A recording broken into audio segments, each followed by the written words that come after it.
ஆஷுராவினுடைய நோன்பை நோற்று அதை திறந்தவர்களாக இருக்கிறோம். இன்ஷா அல்லாஹ்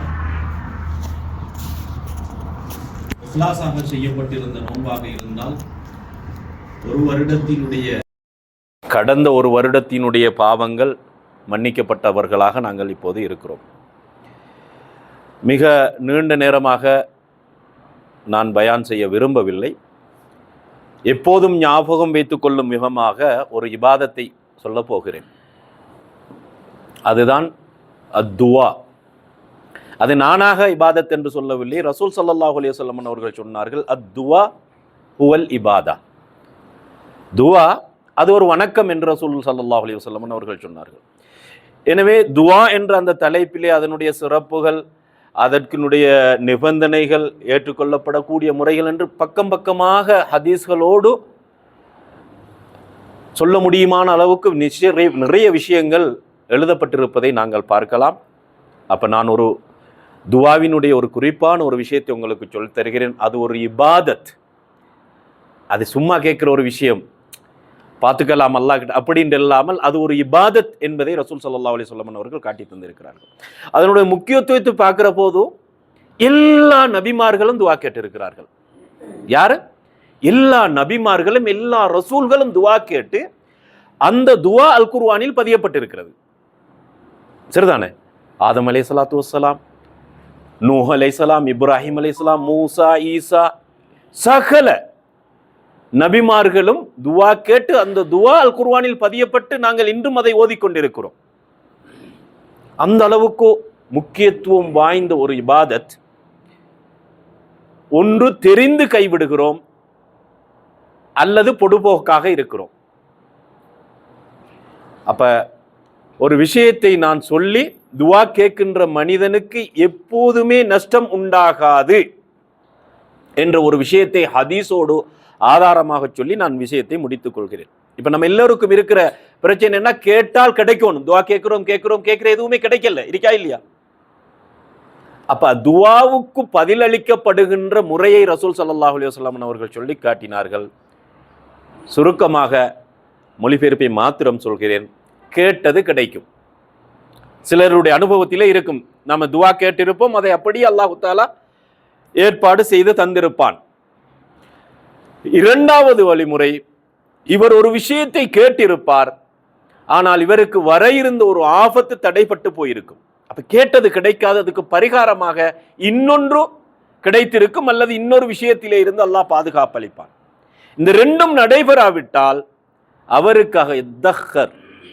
அவருக்காக அது சேமிக்கப்படுகிறது. மறுமையிலே நீ கேட்ட துவாவுக்கு நான் பதிலளிக்கவில்லை, அவன் படைத்த எஜமானனுக்கு தெரியும். கொடுத்தால் இதிலே என்ன பக்க விளைவுகள், என்ன ஆபத்துகள், இவருக்கு பொருத்தமா, நம்ம கேட்கிறதெல்லாம் தரணும் என்று அல்லாஹ்வுக்கு எந்த கட்டளையும் கிடையாது. அல்லாஹ்வுக்கு நிபந்தனை போட முடியுமா? அவன் எல்லா காலங்களையும் அறிந்தவன், யாருக்கு எதை கொடுக்க. அப்ப கேட்டது கிடைக்கவில்லை, இந்த உலகத்திலே கஷ்டங்களும் நீங்கவில்லை என்றாலும் கூட நாளை மறுமையிலே அது சேமிக்கப்பட்டு அவருக்கு வழங்கப்படும்.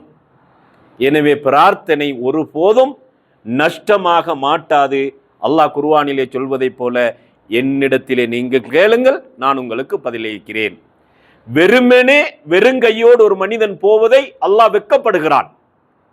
எனவே வேறு ஹதீஸோடு ஒப்பிட்டு பார்க்கின்ற நேரத்திலே சில மனிதர்கள் இந்த உலகத்திலே சில விஷயங்கள் கிடைக்க வேண்டும் என்று நினைப்பார்கள், கிடைத்தும் இருக்கும். சில விஷயங்கள் மறுமையிலே கிடைக்கும்.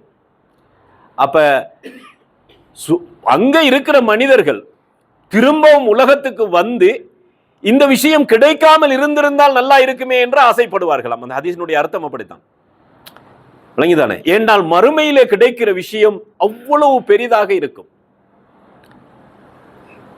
இந்தந்த விஷயங்கள் எல்லாம் கிடைக்காம இருந்திருந்தால் நல்லா இருக்குமே, திரும்பியும் இந்த உலகத்துக்கு வந்து பார்த்து அதை கிடைக்கிறதுக்கு ஆசைப்படுவான் என்ற அடிப்படையில் நாங்கள் பார்க்கிற போது, இந்த ஹதீஸோடு அதையும் தொடர்புபடுத்தி பார்க்கிற போது, நாங்கள் கேட்கின்ற பிரார்த்தனைகள் இந்த உலகத்திலே கிடைக்காமல் இருந்தாலும் அல்லது கஷ்டங்கள் நீங்காமல் இருந்தாலும் நாளை மறுமைக்காக அது சேமிக்கப்பட்டிருந்தால் அது மிகப்பெரிய ஒரு நலவாக இருக்கிறது. மறுமையை நம்பிய ஒரு வாழ்க்கையை வாழக்கூடிய நாங்களாகத்தான் இருக்கிறோம். மறுமையை நோக்கிய பயணமாகத்தான் எங்களுடைய வாழ்க்கை இருக்கிறது. எனவே பிரார்த்தனையை ஒருபோதும் கைவிடாதீர்கள். அது ஒரு இபாதத். பிரார்த்தனை ஒருபோதும் நஷ்டமடையாது என்பதை நாங்கள் கவனத்திலே கொண்டு அதற்காக நேரத்தை ஒதுக்கி, குறைந்தது ஒரு நாளைக்கு 2 நிமிஷம் 3 நிமிஷம், மிக பொருத்தமான நேரம்தான் இரவினுடைய கடைசி பகுதி. 3ஆக இரவை பிரித்தால் கடைசி பகுதி. அல்லாஹ் நேரடியாக வந்து பிரார்த்தனைக்கு செவிசாய்க்கலாம். மிக பொருத்தமான நேரம். மற்ற நேரமெல்லாம் பொருத்தமான நேரம். தேவைகளை கேட்டு அல்லாஹு தாலாவிடத்திலே நற்கூலி பெற்ற நல்ல மக்களாக, துவாவை ஒரு இபாதத் என்று புரிந்து கொண்ட நல்ல மக்களாக, ஒருபோது துவாவுக்கு எங்களுக்கு இந்த உலகத்திலே கிடைக்காவிட்டாலும், கஷ்டங்கள் நீங்காவிட்டாலும், நாளை மறுமையிலே அல்லாஹு தாலா எங்களுக்கு அதை சேமித்து தர வேண்டும் என்ற ஆசை வைத்த நல்ல மக்களாக எங்கள் அனைவரையும் ஆக்கி அருள்வானாக. ஆஷுராவினுடைய நோம்பை யா அல்லாஹ் பொருந்திக் கொள்வாயாக. நல்ல மக்களோடு சுவனம் செல்லக்கூடிய மக்களாக எங்கள் அனைவரையும் ஆக்கி அருள்வாயாக. ஆஷுரா நோன்பினுடைய பிரதிபலிதாக கடந்த வருடத்தினுடைய 1 வருட சிறுபாவங்கள் மன்னிப்பதற்கு இதை காரணமாக ஆக்கி அருள்வாயாக. கேட்டதை கேட்டு நடப்பதற்குரிய பக்குவத்தையும் பாக்கியத்தையும் எங்கள் அனைவருக்கும் தந்தருள்வாயாக. வாஹிரு தவ்வானா அனில் ஹம்துலில்லாஹி ரப்பில் ஆலமீன்.